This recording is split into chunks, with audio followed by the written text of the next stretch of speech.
Morning everybody, welcome to IndyCar on Friday the 7th of June. Now today I'm going to be talking about the Scottish Secretary and also about Boris Johnson and Nigel Farage. So if you're eating your breakfast right at the moment, I would put your spoon down just in case you spray your breakfast cereal all over the table. Okay, so first of all, David Mundell, the Scottish Secretary, or Secretary of State for Scotland is his full title. But what's the point of David Mundell these days? What is he actually doing for Scotland? Well, the answer to that is very little if you look at the detail of what he actually does. David Mundell's official job is to represent the interests of the people of Scotland at Westminster. So he's a Minister of State. His job, supposedly, is to represent our interests in the Cabinet. Except that, is that really what he's actually doing? Well, of course it isn't. David Mundell, what he's really doing is he is acting as the chief spy master for the UK government in Scotland. So David Mundell's real job is to find out what the Scots are planning to do and report back to Westminster to his overlords on the fractious Scots and what they're up to that the English government needs to do something about. And while he's up here, he may be tasked with giving directions to Ruth Davidson and her cronies on how best to hold up or to frustrate the efforts of the Scots to run their country the way they see fit. So Mundell's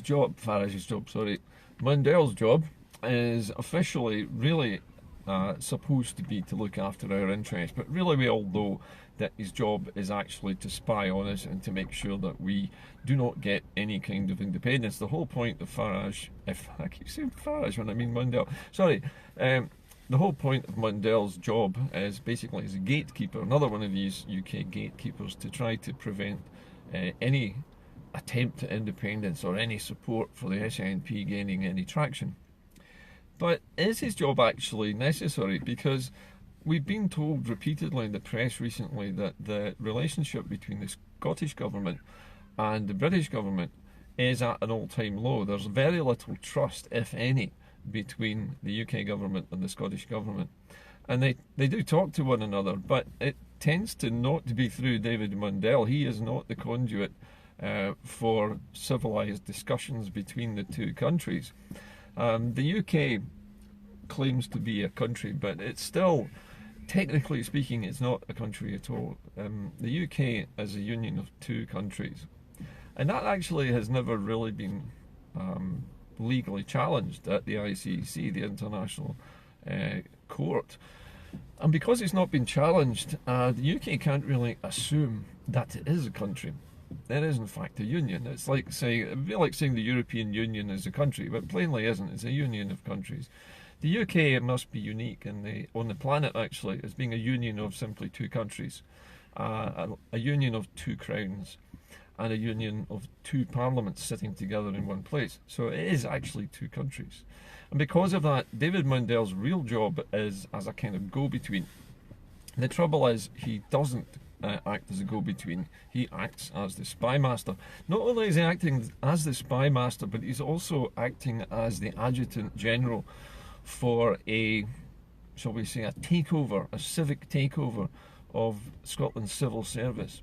So he's preparing the way for the re-centralisation of power in London by preparing this parallel civil service at this so-called civil service hub that has been created. Now, the latest pictures of Mundell surveying his latest kingdom shows a massive empty building with no civil servants in it whatsoever, at least not yet anyway.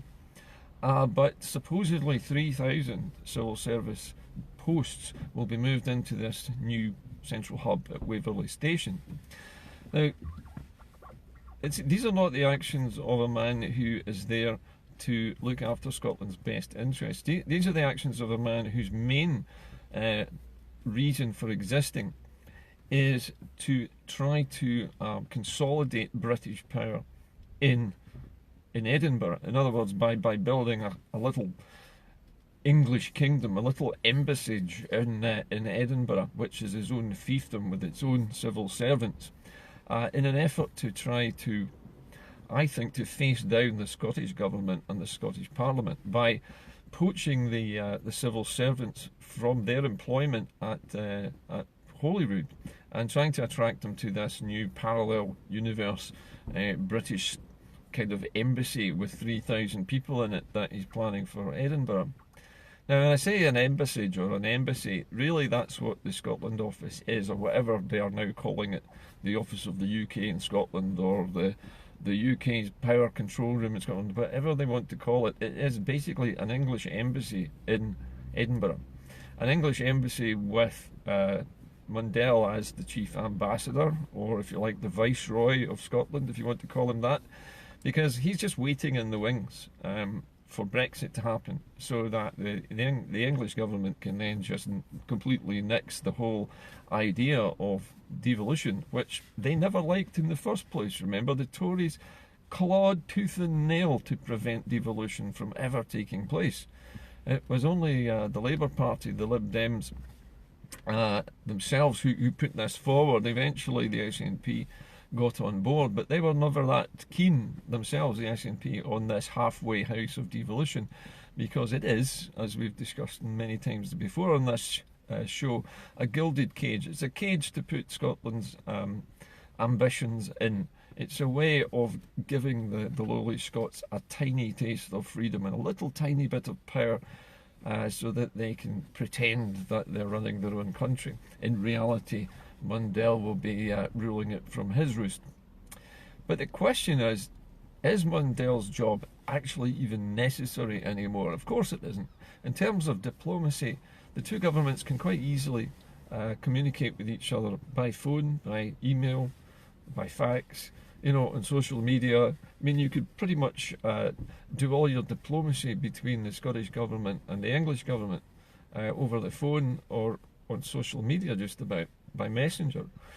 The amount of communication which is going on is very little anyway, because neither government wants the other to know what it's up to. Both governments are moving in opposite directions. The Scottish government is moving towards a referendum on independence as soon as possible. The English government is moving to get Brexit done as soon as possible. And the two countries are like two magnets with their north poles facing each other. They're repelling one another, they're not attracting one another anymore. So the UK Union is about to break itself apart over Brexit. So Mundell's job really is redundant.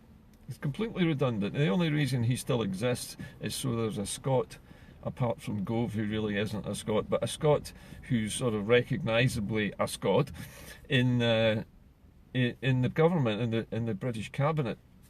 And he's not, as I say, he's not representing Scotland, he's spying for England. Basically, that's his job. And Pete Wishart of the SNP group in Westminster has suggested today that the office of the Scotland Minister, or the Scottish Minister, should be scrapped completely in favour of some kind of Westminster-based office of the devolved governments of Scotland, Wales and Northern Ireland should be run from a department in Westminster, because there is actually no point in having a little outpost of English sovereignty in Edinburgh, because it is just a pariah. It's just viewed with deep suspicion by everybody in the country. So will it ever happen? Well, probably not, because the British state doesn't want to get rid of its spy master general in Scotland, like having to pose a threat to the Scottish government by having a parallel civil service existence at Waverley House, along the road from the Parliament. So I don't think Mundell is going to go anywhere. He's probably just going to sit there until Brexit happens, and if he gets the nod from whoever happens to be running the country for the Tories at the time, then devolution gets abolished and all of the assemblies and parliaments of Scotland, Wales and Northern Ireland are essentially just scrapped in pieces, and London takes back control, because they have to take back control after Brexit. The reason they're going to have to take back control is because of what I'm going to talk about next, which is the situation between Boris Johnson and Nigel Farage. Boris Johnson, as you know, is being touted by pollsters as the favourite to win the Tory leadership campaign. Now that may be true. He may well become the next Tory leader. and eventually become the latest of a line of unelected Tory politicians who rule the country without ever having been voted for by anybody in the electorate other than the Conservative Party. And the Conservative Party, you know, are basically funded and voted for by their own members who, for the most part, 99% of them are wealthy retired white people. And those wealthy retired white people are going to vote for another wealthy white person to be their Prime Minister, which will be Johnson.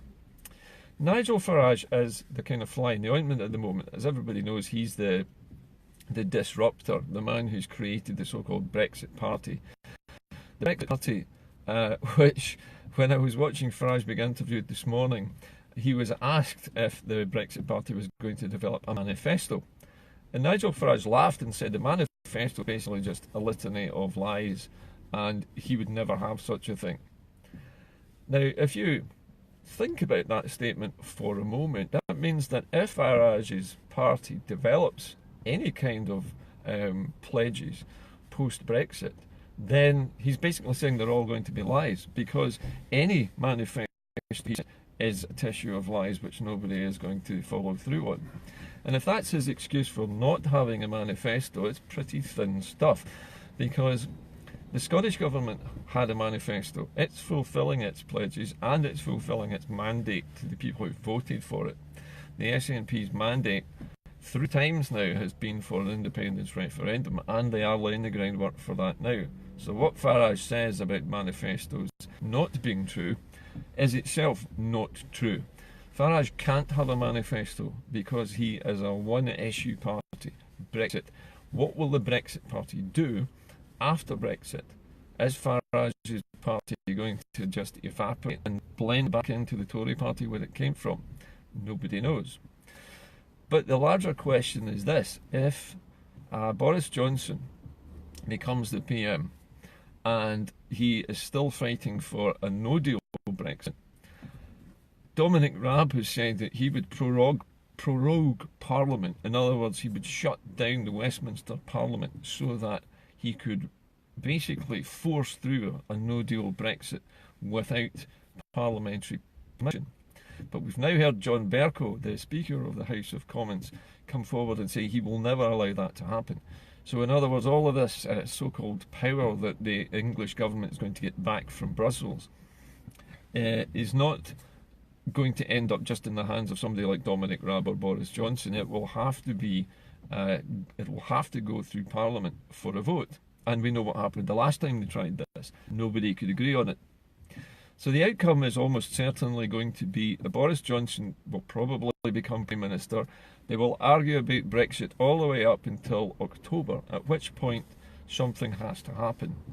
Now, some people have said that they think Farage might become the deputy leader of Boris Johnson's government, but for that to happen, Boris Johnson would have to elevate Farage to a peerage, make him a Lord Nigel Farage of the pub down the street or whatever, right? The man who stinks of booze and stale beer will be the deputy leader of the country.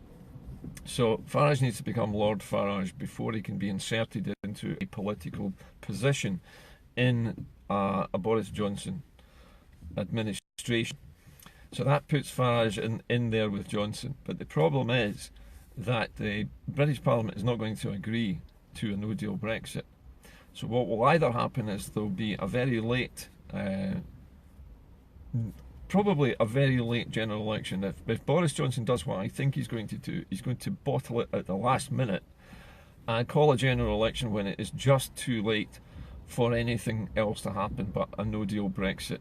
That way the Tories can lose the election just in time for Corbyn to be left holding the baby of a no-deal Brexit when it does happen. Whatever happens, a no-deal Brexit is the only outcome that can possibly happen, because even if Corbyn were to win a general election, the general election is not going to happen soon enough for Brexit to be called off, because the Tories are not going to allow that to happen. Their strategy is to allow Brexit to happen. This way, everybody gets what they want.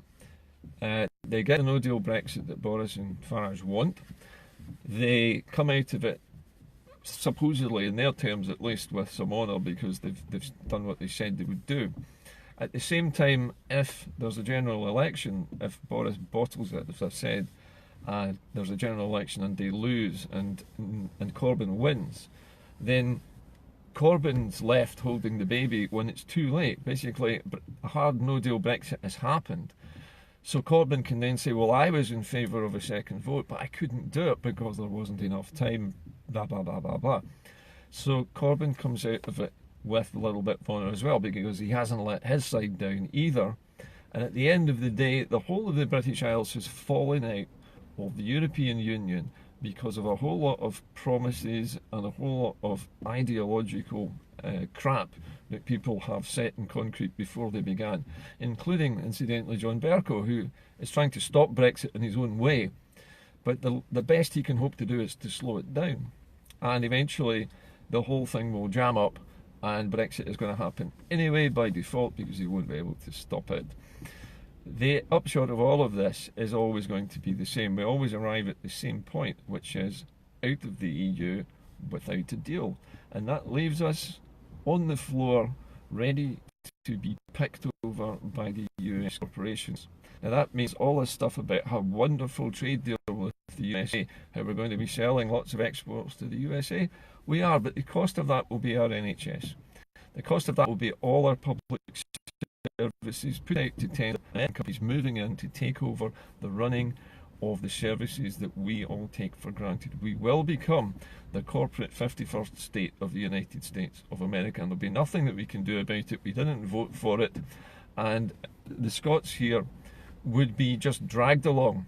I mean, the Tories are fond of saying, I think it was Dominic Raab said that we'd end up being a vassal state, and I think Boris Johnson has said that British would end up being a vassal state of the EU. But they're now saying they prefer to be a vassal state of the United States. Scotland has for years been a vassal state of the UK. But we now know that the UK is a union. It's not a country. It never was a country. We have been conned into thinking that we're part of a bigger country. We're not. We're part of a union, just like the EU. We can leave that union anytime we wish. All we have to do is vote to do so. And we are going to have to speed up our plans for a referendum. The SNP is going to have to turbocharge the legislation, get it through well before September. We need to have the groundwork for the referendum in place, ready to call the referendum well before October, so that the wheel has started in motion, the preparations and the referendum are underway before Brexit starts. Then it can't be stopped. Just as Brexit can't be stopped, the independence referendum won't be stopped either. Okay, we might not have a Section 30 order, but we have done everything in our power to get one. We were entitled to it. There was no reason for the British government to withhold it at all, but they've done so. At the end of the day, they're taking us out of a union we want to stay in. We're taking ourselves out of a union we want to be out of. And I suggest at the end of that, if the UK government doesn't like the end result of Scotland leaving, while they're leaving the EU, then we settle it in the international court. Now, the International Court is the ultimate arbiter of all international disputes between nations. And that's what it says, an international dispute between Scotland and England. But in this case, it's a deal breaker, because England has very clearly not just broken the terms of the union, they've just trampled them underfoot. And said that Scotland has no say in what happens to it whatsoever as part of their so-called precious union. But the precious union can be broken at any time. That's already written into it. The Scots merely have to have a democratic vote, a vote which has been arrived at by the most democratic political means possible, and that is done fairly and is observed as being lawful in international law. Remember this business of the people to have referendums and things like that. Well, the English Supreme Court is only supreme in English law. It's not supreme over Scottish laws.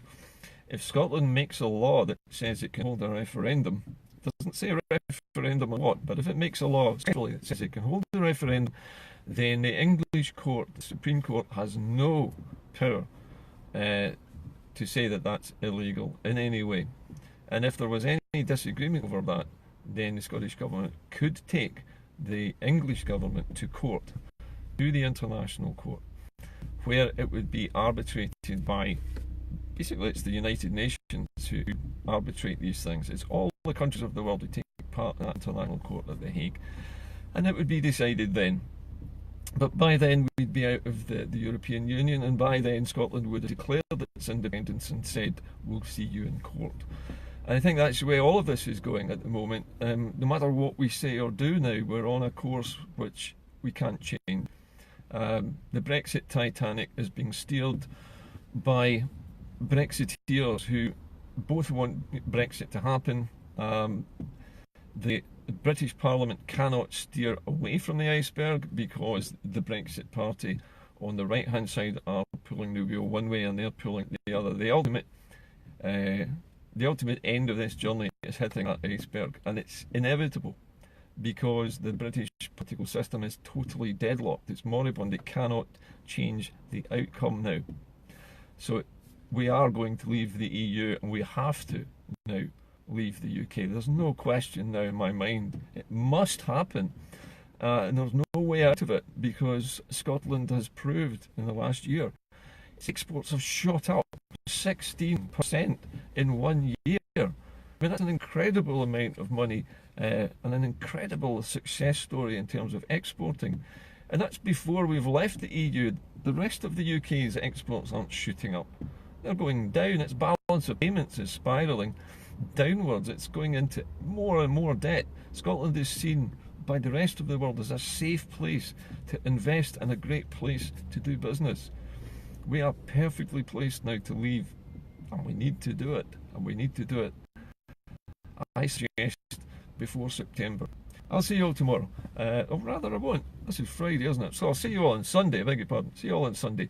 It's going to be a nice day today, but I'm afraid the weather forecast for the weekend is pretty bad. But today is a nice day, and I'm feeling buoyed up because I can see now that the end result of everything that Brexit is leading us to is leading us to our independence. And not simply by our own actions this time either, but by the actions of English voters. English voters have said they want Scotland to leave the UK if that's the price of Brexit. 77% of English voters said they would be happy for the Scottish people to have their independence if it meant that England could Brexit. Now that's an interesting statistic. See you later. Bye bye.